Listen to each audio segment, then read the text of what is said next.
क्या हुआ? जब केदारनाथ धाम में जाने से एक साधु को रोका गया, फिर जो हुआ उसे देखकर हर किसी के रोंगटे खड़े हो गए। ये सुनते ही मन में कई सवाल उठते हैं। आखिर क्यों रोका गया एक साधु को? कौन था वो? और ऐसा क्या हुआ कि सारा वातावरण सिहर उठा? लेकिन इससे पहले कि हम इस रहस्यमय घटना की गहराई में उतरें, आपको समझना होगा केदारनाथ धाम की दिव्यता और उसकी महिमा। केदारनाथ कोई सामान्य तीर्थ स्थल नहीं है। ये एक ऐसी भूमि है जहां आज भी हवा में मंत्रों की गूंज है, पत्थरों में तपस्या की गर्मी है और हर कोने में भगवान शिव की उपस्थिति अनुभव होती है। यह वही स्थान है जहां मान्यता के अनुसार भगवान शिव ने स्वयं पांडवों से छुपने के लिए बैल का रूप लिया था और अंततः प्रकट होकर उन्हें दर्शन दिए। केदारनाथ धाम तक पहुंचना सिर्फ एक यात्रा नहीं होती, ये एक साधना होती है। हजारों फीट की ऊंचाई, बर्फीली हवाएं, तेज बहती मंदाकिनी नदी और कठिन चढ़ाई, इन सब के बावजूद हर साल लाखों लोग इस यात्रा पर निकलते हैं। लेकिन वहां पहुंचने का असली उद्देश्य सिर्फ मंदिर के दर्शन नहीं होता, बल्कि उस अनुभूति को महसूस करना होता है जो आत्मा को झकझोर देती है। कई लोग कहते हैं कि केदारनाथ बुलाता है। जब बाबा का बुलावा आता है तभी आप वहां पहुंच पाते हैं। कितने ही लोग होते हैं जो वर्षों से जाने का प्रयास करते हैं, लेकिन बाधाएं आ जाती हैं। और कितने ऐसे भी होते हैं जो अचानक ही बिना योजना के निकल पड़ते हैं और बाबा के द्वार पर पहुंच जाते हैं। यहां का हर पत्थर, हर जलधारा, हर घाटी अपने भीतर कोई न कोई कथा समेटे हुए है।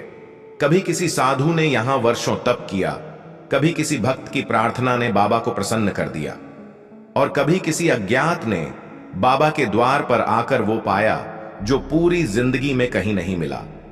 केदारनाथ की सबसे बड़ी विशेषता यही है, यह धाम भक्त की सच्चाई को पहचानता है।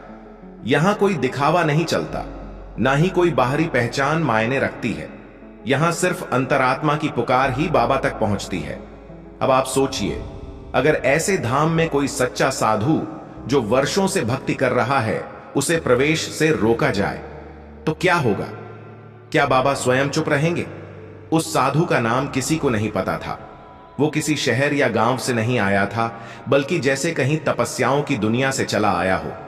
उसकी जटाएं कमर तक फैली थीं, शरीर पर केवल भस्म और गले में रुद्राक्ष की माला। आंखों में एक तेज था, ऐसा तेज जिसे देखकर कोई भी नजरें झुका ले। कहा जाता है वो वर्षों से एकांत वन में रहकर भगवान शिव की उपासना में लीन था। केदारनाथ उसके लिए कोई पर्यटन स्थल नहीं था, वो तो उसे अपना स्वामी, अपना पिता और अपना सब कुछ मानता था। हर वर्ष जब बाबा केदार के कपाट खुलते वो दूर से देखता, सुनता, पर किसी कारणवश जाने का साहस न कर पाता। कभी मार्ग बाधित होता, कभी साधना बीच में होती। लेकिन इस बार कुछ अलग था। उसे जैसे भीतर से बुलावा सुनाई दिया, बाबा केदार कह रहे हों, अब आ जाओ। और वो चल पड़ा। न कोई योजना, न रजिस्ट्रेशन, न ही कोई पहचान पत्र, बस एक लाठी, एक झोला और होठों पर AUM नमः शिवाय की मर्मांतक ध्वनि। जब वो गौरी कुंड पहुंचा, वहां पुलिस और प्रशासन की चेकिंग चल रही थी। जो भी यात्री आगे जा रहा था उसे रजिस्ट्रेशन स्लिप दिखानी पड़ रही थी। जब साधु की बारी आई, उन्होंने कोई कागज नहीं दिखाया। अधिकारियों ने उसे रोका और विनम्रता से कहा, बाबा, नियम के बिना नहीं जा सकते। साधु मुस्कुराया। उसकी मुस्कुराहट में कोई गुस्सा नहीं था, कोई क्रोध नहीं, बस एक अटूट विश्वास। उसने कुछ नहीं कहा, बस वहीं बैठ गया, आंखें बंद की और ध्यान में लीन हो गया। उसके चारों ओर शांति छा गई। वो सैकड़ों लोगों की भीड़ में ऐसा प्रतीत हो रहा था जैसे कोई महायोगी तप में बैठा हो। और तभी कुछ ऐसा हुआ जिसने सबको हिला दिया। केदारनाथ जाने वाला मार्ग, जो सुबह से सुचारू चल रहा था, अचानक अवरुद्ध हो गया। मौसम साफ था, लेकिन ऊपरी रास्ते पर भूस्खलन हो गया। पत्थरीले टुकड़े गिरने लगे और आवाजाही पूरी तरह ठप हो गई। हेलीकॉप्टर सेवाएं भी रोक दी गईं। जो लोग ऊपर पहुंच गए थे वो भी नीचे लौटने लगे। लोगों ने इस घटना को अचानक का संयोग माना, लेकिन स्थानीय पंडे और वहां मौजूद पुराने यात्री समझ चुके थे कुछ असामान्य घट रहा है। कुछ वरिष्ठ लोग बोले, जब तक उस साधु को जाने नहीं दिया जाएगा, बाबा का मार्ग नहीं खुलेगा। दबाव बढ़ा और अंततः प्रशासन ने साधु से कहा, बाबा, कृपया आप दर्शन को जाएं। जैसे ही साधु ने आंखें खोली, एक अद्भुत शांति फैली। उसने उठकर धीरे धीरे केदारनाथ की ओर कदम बढ़ाए। विश्वास करिए, जैसे ही उसने मार्ग पर पैर रखा, ऊपर का रास्ता साफ हो गया। भूस्खलन बंद हो गया, आसमान फिर से नीला दिखने लगा और हवा में एक अजीब सी मिठास घुल गई। वो साधु नंगे पांव, बिना थके सीधा मंदिर के द्वार तक पहुंचा। वहां पहुंचते ही उसने मंदिर के सामने दंडवत प्रणाम किया और फिर घंटों तक शांति से बैठा रहा। कई लोग उसे देखने के लिए इकट्ठा हो गए। किसी ने कहा, यह कोई सामान्य साधु नहीं है। किसी ने उसके पैर छुए और बोला, ये तो अवतारी पुरुष हैं। कुछ ने उसे महाभारत के काल का चिरंजीवी मान लिया। लेकिन साधु ने किसी से कुछ नहीं कहा, बस मंदिर में एक गुप्त कोने में बैठा रहा। उस दिन की रात जब मंदिर में विशेष आरती हुई, वहां मौजूद पंडितों और पुजारियों ने अनुभव किया, मंदिर का गर्भगृह अद्भुत प्रकाश से भर गया था। शिवलिंग से गूंजती आवाजें सुनाई दे रही थीं और जैसे स्वयं भगवान ने उस साधु की उपस्थिति को स्वीकार कर लिया हो। किसी को नहीं पता वो कौन था, कहां से आया था और कब लौट गया, लेकिन जो भी वहां उस दिन मौजूद था, उसने एक बात अनुभव की। केदारनाथ में कुछ बहुत विशेष घटा था और यही है उस साधु की कथा, जिसे भगवान ने स्वयं बुलाया और जिसके बिना बाबा ने किसी को भी आने नहीं दिया। साधु के मंदिर में प्रवेश करने के बाद वातावरण में एक अजीब सी शांति फैल गई थी। वो चुपचाप शिवलिंग के सामने बैठा रहा, न किसी से कुछ मांगा न कुछ कहा। लेकिन उसी दिन से केदारनाथ धाम में एक के बाद एक छोटी छोटी लेकिन असामान्य घटनाएं घटने लगी। सबसे पहले मंदिर के पुजारी ने अनुभव किया कि उस रात शिवलिंग से आती सुगंध पहले जैसी नहीं थी।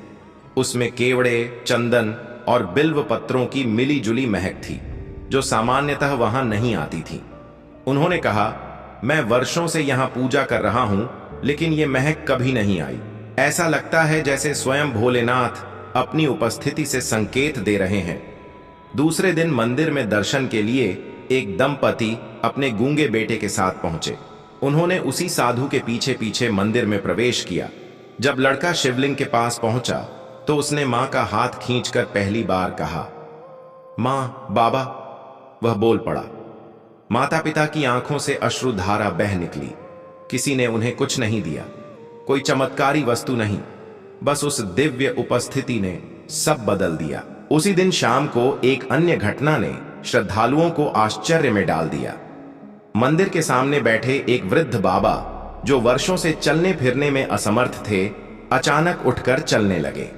पहले उनके हाथ कांपे, फिर उन्होंने धीरे धीरे अपने पैरों पर वजन डाला और फिर चल पड़े, जैसे कोई भीतर से उन्हें सहारा दे रहा हो। उनके साथ वर्षों से रह रहे शिष्यों की आंखें भर आईं और वे केवल इतना कह पाए, बाबा केदार की कृपा है। अगले ही दिन वो रहस्यमयी साधु कहीं दिखाई नहीं दिया, न मंदिर में, न आसपास की दुकानों या आश्रमों में। लोग उसे ढूंढते रहे, लेकिन उसका कोई पता नहीं चला। जैसे वो सिर्फ बाबा के बुलावे पर आया हो और जैसे ही उसका उद्देश्य पूरा हुआ, वो अंतर्ध्यान हो गया।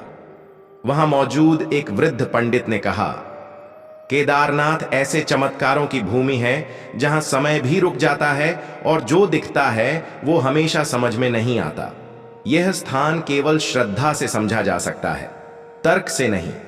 उस दिन से अब तक हर वर्ष जब बाबा केदार के कपाट खुलते हैं, लोग उस साधु की चर्चा करते हैं। कुछ कहते हैं वो शिव का गण था, कुछ कहते हैं चिरंजीवी अश्वत्थामा था और कुछ उसे साक्षात शिव का रूप मानते हैं। लेकिन सच क्या है, ये कोई नहीं जानता। इतना जरूर है कि जब भी कोई सच्चा भक्त बिना किसी स्वार्थ के बाबा केदार की ओर चलता है, तो पूरा ब्रह्मांड उसका मार्ग खोल देता है। वो साधु इसी का प्रतीक था, भक्ति, समर्पण और पूर्ण विश्वास का। तो दोस्तों, अगली बार जब आप केदारनाथ जाएं, तो इस कथा को याद कीजिए। वहां की पथरीली सीढ़ियों, बहती मंदाकिनी और मंदिर की घंटियों में शायद वो साधु अब भी आपको दिख जाए। शायद वो अब भी कहीं किसी को मार्ग दिखा रहा हो। अगर आपको ये अद्भुत कथा दिल से छू गई हो, तो इस वीडियो को लाइक कीजिए। कमेंट में बताइए आपको कौन सा पल सबसे ज्यादा भावुक कर गया, और सब्सक्राइब करना बिल्कुल मत भूलिए। फिर मिलेंगे एक नई रहस्यमयी और भक्तिपूर्ण कथा के साथ। हर हर महादेव।